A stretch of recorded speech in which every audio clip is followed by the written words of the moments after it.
Chef Curry with the 3-ball, still go hard in the paint. Hard in the paint. Huddle up on 3. Let's do it for Lil Saint. Just do it, just do it. YouTube, what's really good? It is your guy Hitch. My love for sneakers started because of basketball signatures in the 90s. You guys have probably heard me say it before. Back in the 90s, there were just a plethora of basketball sneakers releasing every NBA season that were fire. Whether they were AIs, Jordans, Pippins, Barclays, you name it.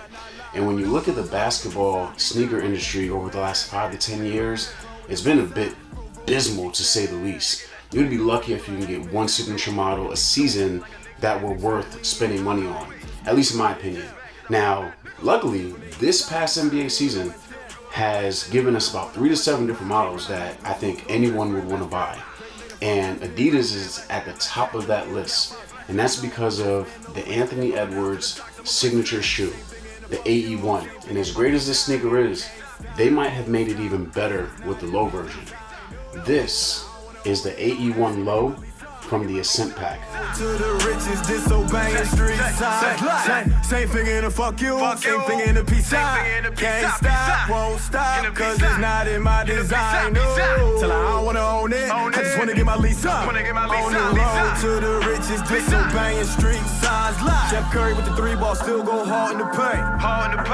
Huddle up on 3, let's do it for Lil Saint. Just do it, cause they telling me a K.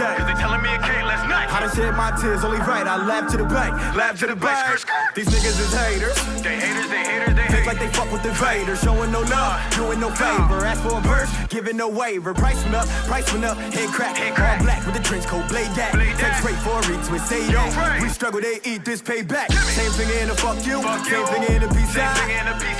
I don't wanna own it, I just wanna get my lease time. Fast lane, past zombies. Adidas have been taking this real bold approach and look for the design of their basketball signatures lately, especially when you look at the last 2 to 3 Harden models and now this AE line.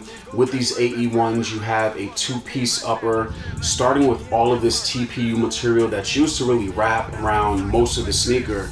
And with this Ascent colorway, they're using a few different shades of green, gray, and brown to give this camouflage look to the uppers. And what I love most about the uppers are going to be the holes in the TPU. It has like this beehive effect to it, but the holes are not there just for design. It also helps with performance and allowing the sneaker to be a bit more breathable when on court. And you can technically look right through the TPU material and see inside the sneaker depending on the lighting. And the material that's behind that TPU is this thick black mesh material that runs from the toe box all the way to the back heel. And when you do get to the back heel, you do have some ankle support with this TPU cup that has a carbon fiber print on it along with the 3 stripes logo. And then to finish off the uppers, there's a 3M accent on the toe box that's really subtle, but I think it just gives a nice pop to the sneaker that I really do like. Red light. We're gonna take what's ours. We're gonna get to it and get everything we deserve. These AE1 Lows are going to come with black rope laces in them, which I think really looks good. The lacing setup on these lows are a bit different than the mids, but we'll get to that in a moment. Then you have the tongue that's made out of this black plush satin-like material that's soft in hand. At the top of the tongue, you have a loop that has Ant-Man's logo in gray. On the inside of the sneaker, that plush satin material is used again for the inside lining. And then down at the bottom, you have the multicolor insoles that have Anthony Edwards' name, the model number of the sneaker, along with Georgia, established in 2001. That's where he's from. That's the year he was born. Along with the phrase "follow the wave" on both insoles. Only question with the bed light. Kill pussy, it ain't got not live. Hard tumble like a Nissan. Then brain that's 10 man. Hit a clone with the pizza. Room with the kickstand. The midsoles on these AE1 Lows don't really exist, or at least they're hidden. And the only real way to see the midsoles will be the cutout that has the light boost in the heel that's visible. Below everything is going to be your rubber herringbone outsole that one has that camouflage look to it, but also it has the same slot cutouts just like the box that allows you to see the black torsion bar along with the boost in the forefoot and heel area. and then everything's finished off with the Adidas logo in the bottom heel. I just wanna get my lease on the road to the riches, disobeying street side. Same finger in the fuck you, same finger in the peace sign. Can't stop, won't stop. I mentioned before that the lace setup on these lows are a bit different than what you have on the mids, and it's very true. The mids have this additional overlay on the first 3 eyelets of the sneaker that gives the sneaker a more rigid fit and design to it. You can't really loosen up the first couple of laces, which you can do on the lows. Now, with the mids, it causes the sneaker to be a little bit more challenging to put on, and then also very snug in that forefoot area. So someone like myself that is a wide footer, it can become painful and uncomfortable. I'm not really sure if that ever goes away, even if the sneaker is fully broken in. You don't have that issue with the lows at all. It's completely open. You can loosen up the laces as much as you want in the first couple of eyelets.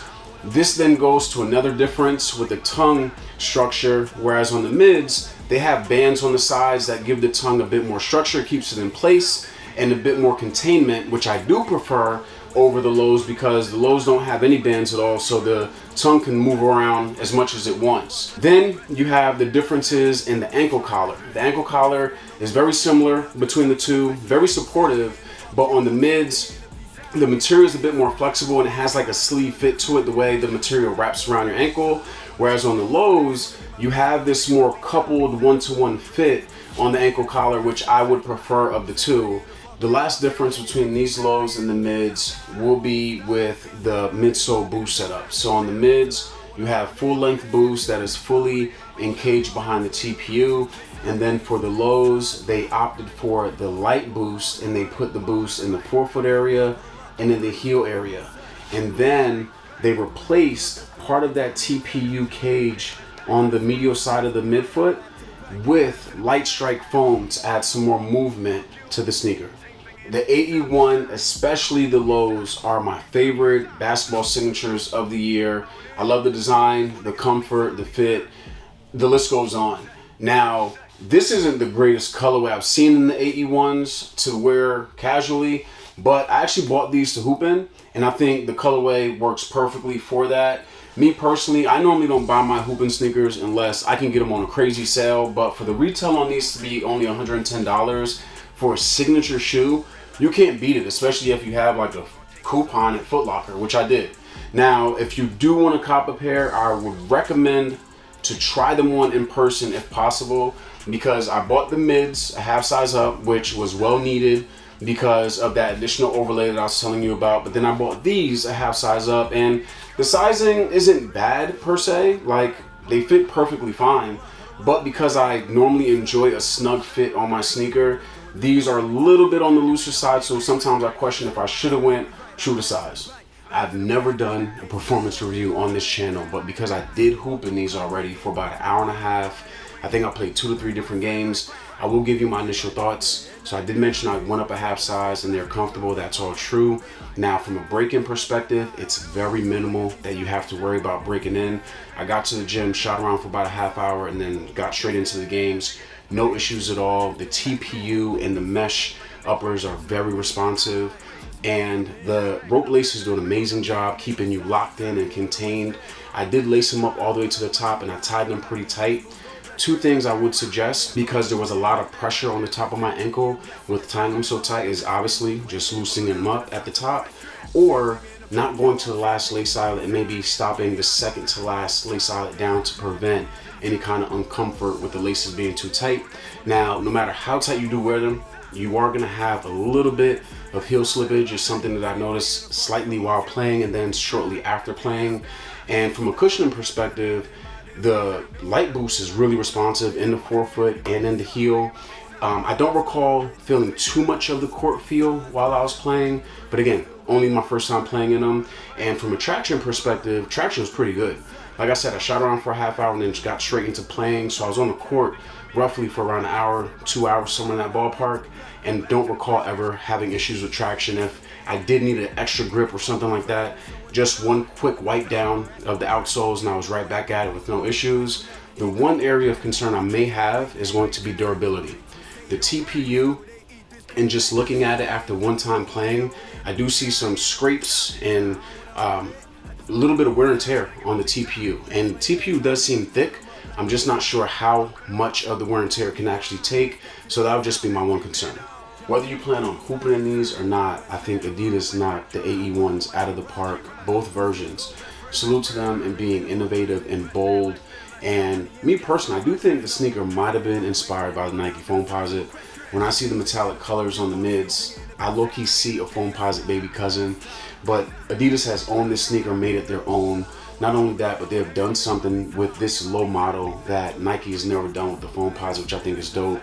Also, you can't go wrong with either version. Me personally, I give the nod to the low because they're a bit more comfortable and have a better fit than the mids. On a scale of 1 to 5, I'm giving this specific colorway a 3. Now, there's a plethora of colorways coming in the lows. The slime, there's a colorway, a pink colorway dropping this weekend. I think there's also going to be a Stormtrooper colorway in the low, and I think all of those are just going to look so much better than these do in the low version, so be on the lookout for them. But what do you think about the AE1? I just read that Adidas just changed the name from AE1 to Anthony Edwards 1. If it's true, it's not the first time they've changed the name on the signature shoe, a la Dame Lillard shoe. But do you have a pair? Do you plan on copping a pair? They really, I think, are the best signature sneaker you can get, especially at that price point. But hit the comments, let me know. If you enjoyed the video, hit the thumbs up, make sure you subscribe to the channel, and that your bell notifications turned on so you don't miss new videos. I'm out.